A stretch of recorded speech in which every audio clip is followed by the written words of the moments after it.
Iniziano alle 7, sono le 8:20.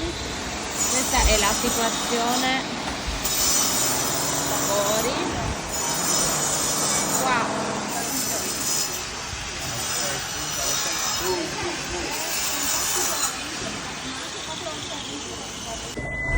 Proprio fuori dalla camera, camion al lavoro, tutti che lavorano, operai qua sul balcone direttamente.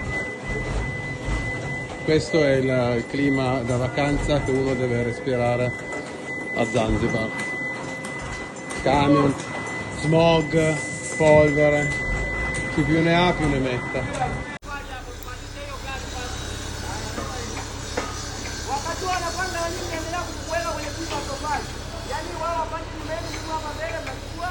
Dall'interno della camera è ingestibile.